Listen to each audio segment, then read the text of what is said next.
Hi friends, താറാവ് കറി എങ്ങനെ രുചികരമായി പാകം ചെയ്യാം എന്ന് നമുക്ക് നോക്കാം. അതിനൊന്നാമതായി വേണ്ടത് അത് ഉളുമ്പില്ലാതെ കിട്ടണം.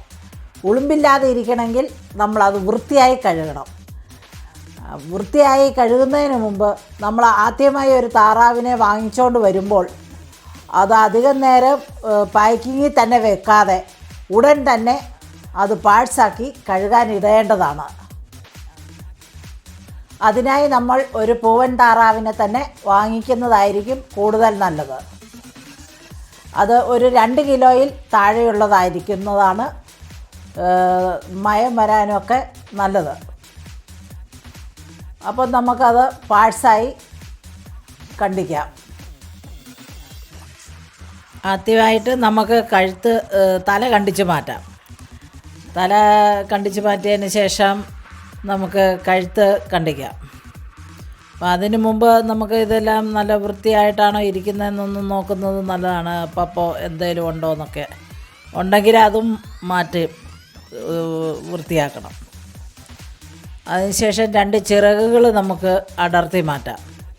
അതിനായിട്ട് അവിടെ ഒരു കുഴയുണ്ട്, ചിറകിൻ്റെ കുഴ. അവിടെ വെച്ച് നമ്മൾ കട്ട് ചെയ്താൽ എല്ല് മുറിയാതെ നമുക്ക് കണക്ഷൻ വിടിയിപ്പിച്ചെടുക്കാൻ പറ്റും. 2 ചിറകിൻ്റെ അറ്റത്ത് മുള്ളു പോലെ 2 സാധനമുണ്ട്, അതും കട്ട് ചെയ്ത് മാറ്റണം.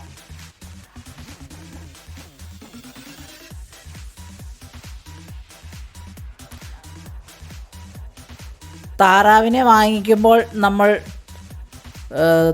പുറന്തൊലി കളയാതെയാണ് വാങ്ങിക്കുന്നത്.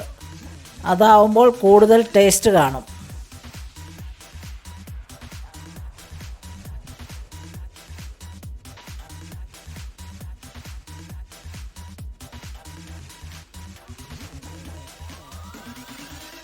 കൈയുടെ കുഴ വെടിയിപ്പിച്ചതിന് ശേഷം പയ്യെ വലിച്ചിങ്ങെടുത്താൽ അതിങ്ങ് ഊരിപ്പോരുന്നതാണ്. അതിനുശേഷം നമുക്ക് കാലുകളുടെ ഇണക്ക് വെടിയിപ്പിക്കാം.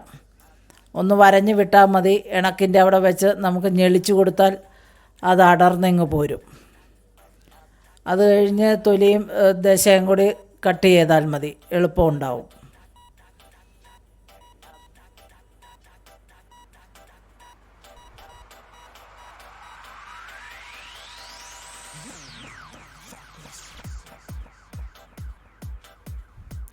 അതിനുശേഷം കഴുത്തിൻ്റെ അവിടെ കൈ പിടിച്ച് പുറവും വയറിൻ്റെ ഭാഗവും കൂടി 2ആയിട്ട് 2 കൈയിലും പിടിച്ച് വലിച്ചാൽ അത് 2 കഷ്ണമായിട്ട് മുകൾ തൊട്ട് താഴെ വരെ നമുക്ക് വിടർത്തിയെടുക്കാൻ പറ്റും. വിടർത്തിയെടുത്തതിന് ശേഷം വയറിനകത്തുള്ള കരളും എല്ലാം മാറ്റി വയറ് ക്ലീൻ ചെയ്യാൻ സാധിക്കും. കത്തിയുടെ അധികം ഉപയോഗമൊന്നുമില്ല. ഈ തൊലികളും ഈ ജോയിൻ്റൊക്കെ ഒന്ന് വിടിയിപ്പിക്കേണ്ട ആവശ്യമുള്ളൂ. 2 കിലോയിൽ താഴെ ആയതുകൊണ്ട് അതിൻ്റെ ദശയ്ക്കൊന്നും അധികം ബലമൊന്നുമില്ല, എല്ലുകൾക്കും ബലമില്ല. നല്ല മയമുണ്ട്. നമുക്ക് പെട്ടെന്ന് കഷ്ണങ്ങളാക്കാൻ എളുപ്പമാണ്.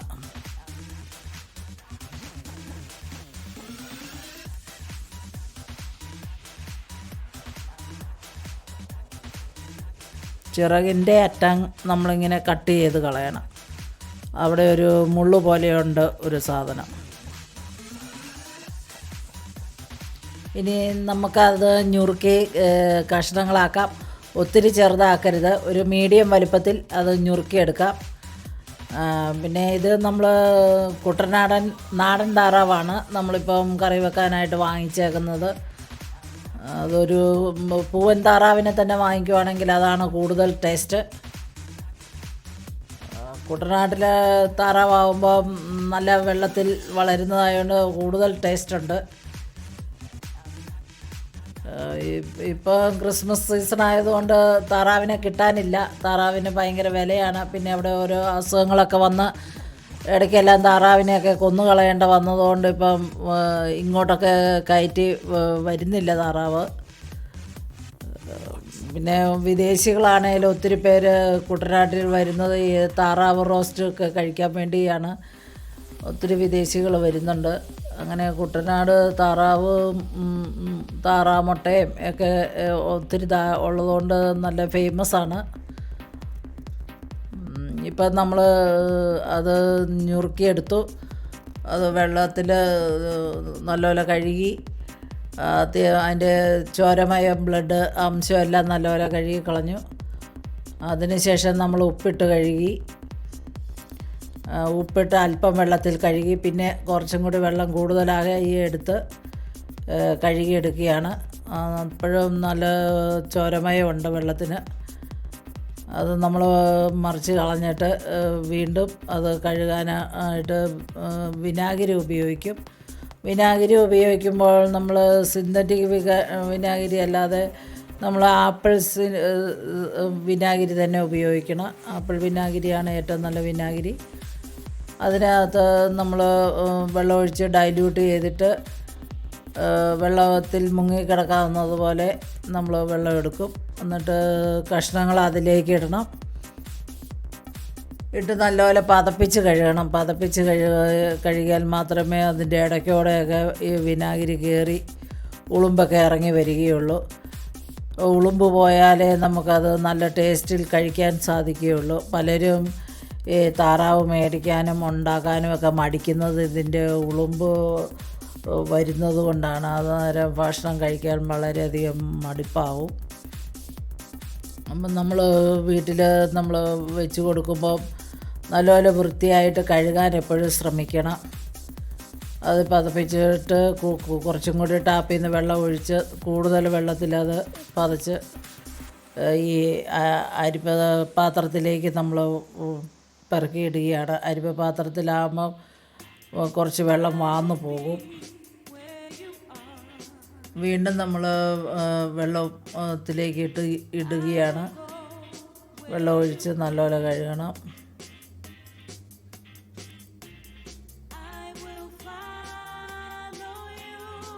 കുറച്ചും കൂടി ഉപ്പിട്ടു, ഒരു 2 സ്പൂൺ ഉപ്പ് ഇട്ട് വീണ്ടും പതപ്പിച്ച് നമുക്ക് കഴുകാം. ആദ്യം ഒരല്പം വെള്ളം എടുത്ത് പതപ്പിച്ചാൽ മതി. ഇറച്ചി കഷ്ണങ്ങൾ മൂടി നിൽക്കാൻ മാത്രം വെള്ളം എടുക്കുക. അത് നല്ലപോലെ പതപ്പിച്ച് കഴിയുമ്പോഴത്തേക്ക് ഉളുമ്പൊക്കെ അതിനകത്തുനിന്ന് ഇറങ്ങി വരും. നമുക്ക് തന്നെ കാണാൻ പറ്റും. ഒരു കുഴപ്പമില്ലെന്ന് ഓർത്തുകൊണ്ടിരിക്കുന്ന ഇറച്ചി കഷ്ണത്തിൻ്റെ ഉള്ളിൽ നിന്നിങ്ങനെ വാർന്ന് ഇറങ്ങി വരുന്നത് നമുക്ക് കാണാൻ പറ്റും. അപ്പോൾ കുറച്ച് പതിപ്പിച്ചതിന് ശേഷം കൂടുതൽ വെള്ളം അതിൽ തന്നെ ചാടിച്ച് നമ്മൾ ആ വെള്ളത്തിൽ നല്ലപോലെ പതിപ്പിച്ച് കോരിയെടുത്ത് നമുക്ക് അരിപ്പത്തവിയിലേക്ക് വീണ്ടും അരിപ്പ പാത്രത്തിലേക്ക് വെക്കുമ്പോൾ വെള്ളം വാർന്ന് കുറച്ച് പൊക്കോളും.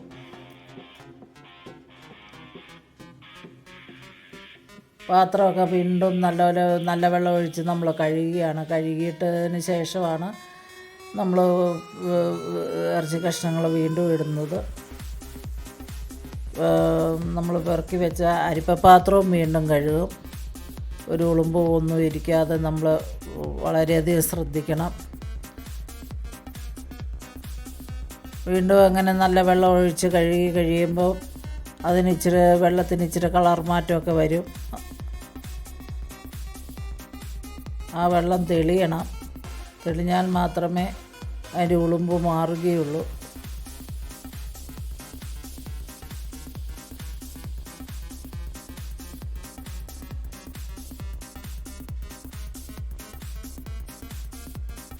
പാത്രം വീണ്ടും കഴുകിയതിന് ശേഷം താറാവ് പീസുകൾ വീണ്ടും വെള്ളത്തിലേക്കിട്ടു. അരിപ്പപാത്രവും കഴുകി വെള്ളത്തിൽ ഇട്ട് പതപ്പിക്കുകയാണ്.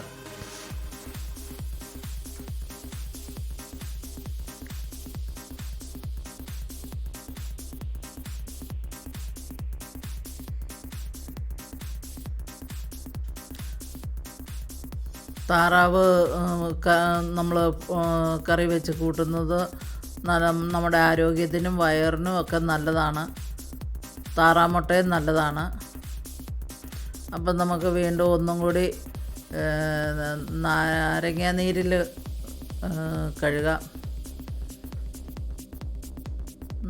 നാരങ്ങ പിഴിഞ്ഞത് വീഡിയോ ശരിക്കും കിട്ടിയില്ലെന്ന് തോന്നുന്നു.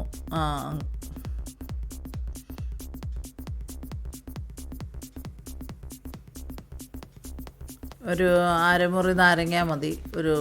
ഒരുമാതിരി മുഴുത്ത നാരങ്ങയുടെ ഒരു അരമുറി നാരങ്ങ എടുത്താൽ മതി. അത് നമ്മൾ വെള്ളത്തിൽ മുങ്ങി കിടക്കാവുന്ന അത്രയും വെള്ളം ഒഴിച്ച് നമ്മൾ പതപ്പിക്കും. ഒരു മിനിറ്റൊക്കെ പതപ്പിച്ച് കഴിയുമ്പോഴത്തേക്ക് അതിനകത്ത് ഇനി ഇറങ്ങാത്ത ഉളുമ്പുകൾ ഇറങ്ങി വരും. അത് കഴിയുമ്പം നല്ലതുപോലെ അതിനകത്ത് എന്തെങ്കിലും ഇരിപ്പുണ്ടോ എന്നൊക്കെ നോക്കി താറാവിൻ്റെ രോമോ എന്തെങ്കിലുമൊക്കെ പപ്പോ എന്തെങ്കിലുമൊക്കെ ഇരിപ്പുണ്ടോ എന്ന് നോക്കി അതെല്ലാം മാറ്റും. കഴുകുന്നതിനിടയ്ക്ക് ഇതെല്ലാം നമ്മൾ ശ്രദ്ധിക്കും. നല്ലതുപോലെ വൃത്തിയാക്കും. പിഴിഞ്ഞ് നമ്മൾ അത് അരിപ്പ പാത്രത്തിലേക്ക് മാറ്റിക്കും. വീണ്ടും നമ്മൾ പാത്രം ഇതെല്ലാം നല്ലപോലെ കഴുകണം. ഉളുമ്പ് നല്ലപോലെ പോകാൻ വേണ്ടിയാണ് നമ്മൾ ഇത്രയും കഷ്ടപ്പെടുന്നത്. അപ്പോൾ നമ്മൾ ഇത് കഴുകാൻ ഉപയോഗിക്കുന്ന പാത്രവും വീണ്ടും നല്ലപോലെ വെള്ളം ഒഴിച്ച് കഴുകും. അരിപ്പ പാത്രവും ഓരോ പ്രാവശ്യവും വെള്ളം ഒഴിച്ച് കഴുകും. എന്നാൽ മാത്രമേ ഉളുമ്പ് നല്ലപോലെ പോയി നല്ല വൃത്തിയായി കിട്ടുകയുള്ളൂ. വീണ്ടും നമ്മൾ വെള്ളം ഒഴിച്ച് നല്ലപോലെ പതപ്പിക്കുന്നു. നല്ലപോലെ പതപ്പിച്ചിട്ട് ആ വെള്ളം നല്ലപോലെ തെളിഞ്ഞ് വരുന്നുണ്ടോ അതോ വെള്ളത്തിൽ ചോരമയമുണ്ടോ എന്ന് നമ്മൾ ശ്രദ്ധിക്കണം. എന്തോരം തെളിയുന്നോ അത്രയും നല്ലതാണ്. ഇപ്പോൾ നാരങ്ങ നീര് അതിൻ്റെ അംശമെല്ലാം പോയിട്ടുണ്ട്.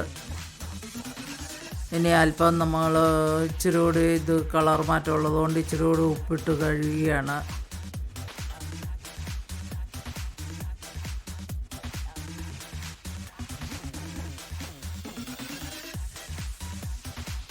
ഞങ്ങളൊക്കെ ഇവിടുന്ന് ഇടയ്ക്ക് കുട്ടനാടിന് പോകാറുണ്ട് താറാവ് റോസ്റ്റൊക്കെ കഴിക്കാൻ വേണ്ടി.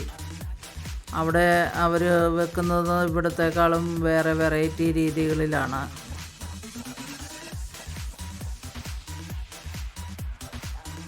വീണ്ടും നമ്മൾ 2 സ്പൂണ് ഉപ്പിട്ട് പതപ്പിച്ച് താറാവ് കഷ്ണങ്ങൾ കഴുകുകയാണ്. ഇനി വേറെ വെള്ളത്തിൽ കഴുകേണ്ട ആവശ്യമില്ല. ഇപ്പോൾ ഇങ്ങനെ പതപ്പിച്ച് കഴുകുമ്പോൾ ഉപ്പിൻ്റെ ഒരു ചെറിയ അംശം കഷ്ണങ്ങളെ പിടിക്കും.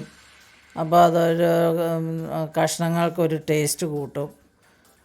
അങ്ങനെ നല്ലപോലെ ഒരു മിനിറ്റോളം വെള്ളത്തിലിട്ട് നമ്മളതങ്ങനെ പതപ്പിച്ച് കഴുകുകയാണ്.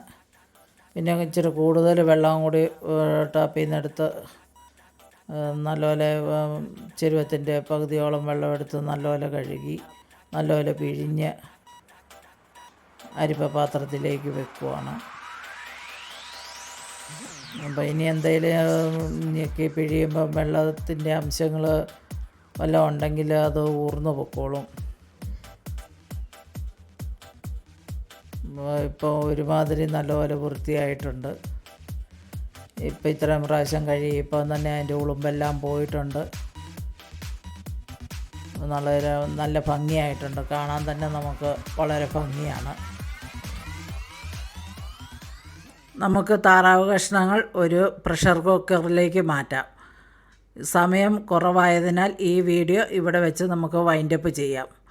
അടുത്ത വീഡിയോയിൽ ഈ കഷ്ണങ്ങൾ വെച്ച് നമുക്ക് ഒരു താറാവ് റോസ്റ്റ് എങ്ങനെ ഉണ്ടാക്കാം, രുചികരമായി എങ്ങനെ ഉണ്ടാക്കാം, ആ വീഡിയോ കിട്ടുന്നതിനായിട്ട് നിങ്ങൾ ഈ ചാനൽ സബ്സ്ക്രൈബ് ചെയ്യുക, ബെല്ലൈക്കൺ അനേബിൾ ചെയ്യുക. Thank you for watching.